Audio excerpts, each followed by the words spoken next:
Hey everyone, this is Kevin from the chesswebsite.com, and today we are in game number 10 of our coverage of the 2021 World Chess Championships being held in Dubai between Magnus Carlsen, the champion, and Jan Nepo, the challenger. Reminder, this is a best of 14 series, meaning the first player to 7.5 points will be victorious. You get 1 full point for a win, half a point for a draw.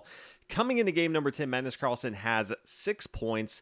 Jan Nepo has 3 points, meaning Magnus Carlsen is getting closer and closer to retaining his title. 3 of the last 4 games have been wins, so it started out, it looked like it was just going to be draw after draw, but you could see some glimpses. Both players were trying some creative things in the first few games. We just had a lot of draws. There were no mistakes. There's been more mistakes the past few games, and it's led to a lot of victories for Magnus Carlsen because he has not been making those mistakes. We did see a big blunder yesterday from Jan Nepo where he got his bishop trapped, and that went on for a pretty easy in-game victory for Magnus Carlsen. So today, Magnus Carlsen playing the white pieces. Game number 10 has an opportunity to get even closer to the championship. And he starts out with e4, e5, knight f3. Jan Nepo decides, hey, let's go ahead and go back to the Petrov defense, which Magnus Carlsen, very, very familiar with, decides to take here on e5. And after pawn to d6, we see an interesting move from Magnus Carlsen. Typically, and even in a previous game we've seen the World Championship, the knight comes back to f3. This is the most common line. Knight takes here, pawn up to d4, maybe pawn d5 as we've seen, bishop to d3, and then starting to attack this knight with other moves. You could see knight to c3, knight to d2. You have some other options here if you want to. But Magnus Carlsen plays the not so common move of knight to d3. Now, he did actually play this exact variation in 2018, the last World Championship against Fabiano Caruana. That was game number 6, if you wanted to go back and check that out. I have coverage of that game as well. But if you remember the 2018 World Chess Championships, it was very drawish. Both sides just could not get anything done. Fabiano actually played extremely well in this game.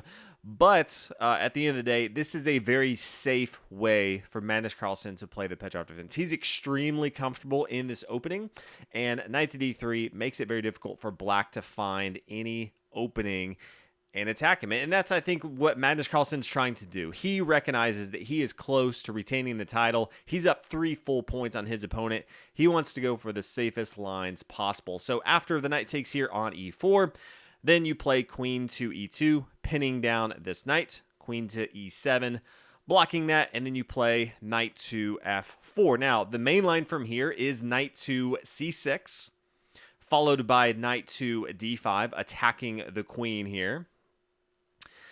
You'll now usually see knight to d4, and these are the main lines that you would typically see. One cool variation that could happen in this, doesn't happen all that often, but for those watching the live stream, that they go through lots of different variations in these kind of obscure openings that you don't typically see and usually haven't analyzed a ton of.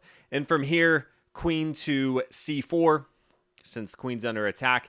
And then there is a nice little mate here after knight to c3. This is a discovered attack with the queen. If the knight takes on e7, then you have knight takes c2, and this is checkmate. The knight's doing all of the work here, both attacking the king and then this other knight attacking the additional squares. So Magnus Carlsen would have to fall for a pretty big blunder there. But Jan Nepo, recognizing that the most common played move for black is knight to c6, and he can't really do the normal moves here. He has to try and be different. He plays the move knight to f6. Now Magnus Carlsen continues with d4, just controlling the center of the board. Also opens up for the dark square bishop to get involved. Knight to c6, pawn c3, solidifying the pawn chain. Pawn d5, knight over here to d2. Knight comes back to d6, and I don't know if I really like this plan from Jan Nepo. One idea that he has, remember, he has to be pretty aggressive. Even though he has the black pieces, he's got to find a way to get a victory. He essentially needs 3 wins over this game and the next 4 games. So I really like bishop to f5. and then try to castle on the queen side. It's risky, but then you could just throw everything at your opponent. After they play c3, you know white's typically not going to castle on the queen side. They have blocked their bishop on f2 or on f1, so even when they castle on the king side, it will take some time. That allows you to develop your pieces to really start to attack. You can start pushing forward with your pawns here, eyeing everything down the king side for a big, strong attack, and just hopefully Magnus Carlsen can make a mistake. I think you let him off the hook when you play something like knight to d8, because it's just delaying and letting Magnus Carlsen set up the proper defense. And so after knight to f3, the queen takes, the bishop takes here. And you can see with both of these queens, it's really just a waiting game to see who's going to take. Because as soon as you take and you exchange, well, Magnus Carlsen actually gains a tempo here. Because, yes, he takes back the queen, but his bishop has now moved. And you see how it's a little bit different if Magnus Carlsen takes this queen, then all of a sudden Nepo can actually take back, and he has already moved his bishop. So I feel like in the exchange, not only did Nepo give up his most powerful piece that he definitely needs in this game for a strong attack, but he's also just giving Magnus Carlsen these little incremental advantages that you just don't want to give to Magnus Carlsen. Bishop 2d6, kind of opening up to castle on the king side. So we see castle and then castle on the king side. Not my favorite, but it is what it is. Bishop 2 d3, rook to e8, attacking this open e-file. Always want to put your rooks on the open files. Rook to e1, Magnus Carlsen says, hey, if you want to exchange off material, that is fine by me. And that's exactly what we see here on e1. Knight to e6, yeah, don't want to keep it back here on the 8th rank, so brings it to e6. Magnus Carlsen again, hey, so let's exchange material. This is going to be fine for me. So the bishop takes, both sides have a bishop pair. Pawn to g3. And after pawn g6, we see knight to g2, so getting it off the first rank here, getting it more involved into the game. Rook to e8, getting it to the open file here.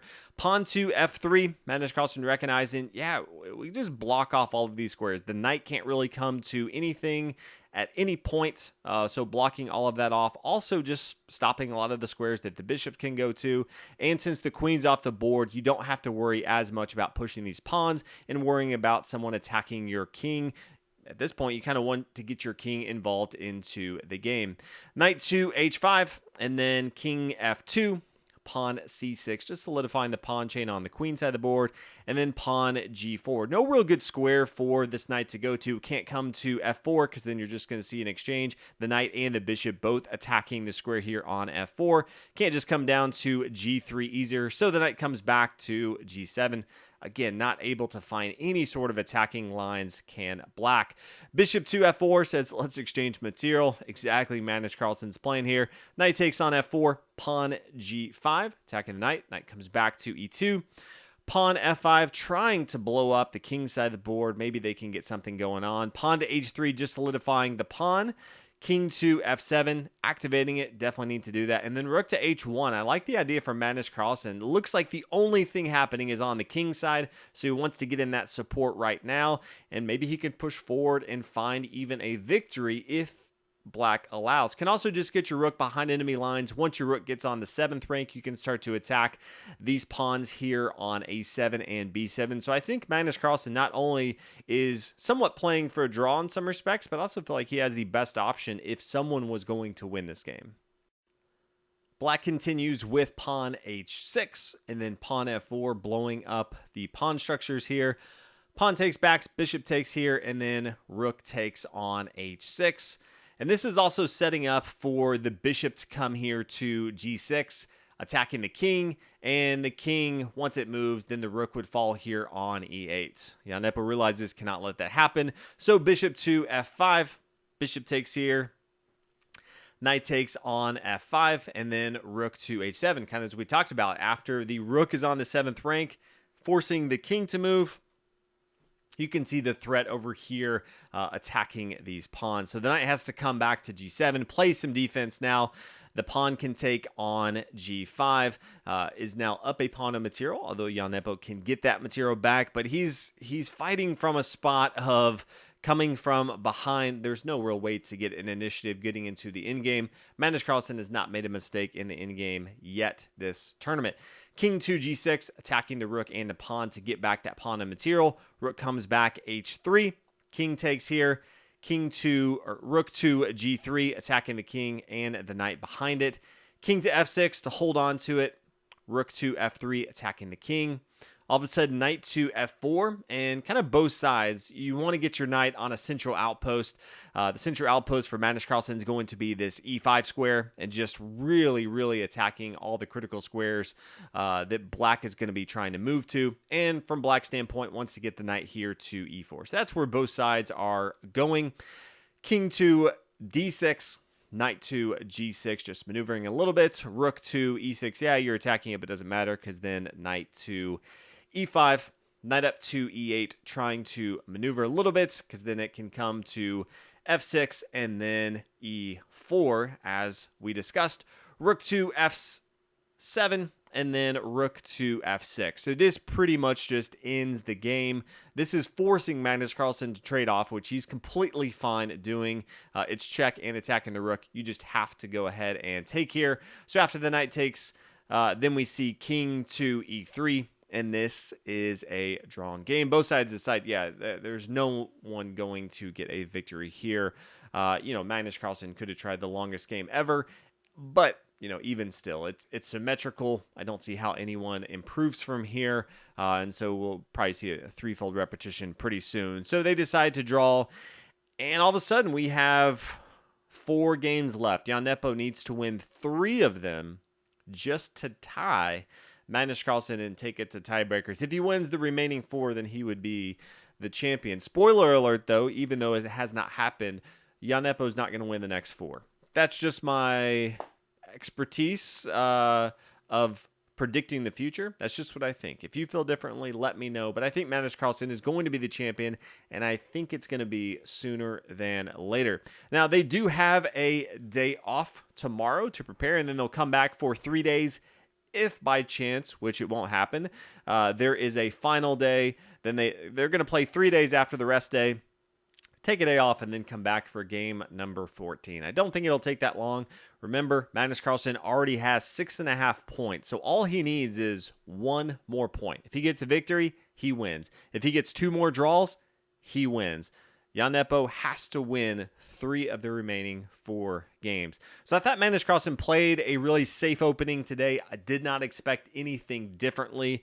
Very hard for black to find anything to possibly do to attack. I think he had an opportunity maybe to castle on the queen side, through everything at the king side.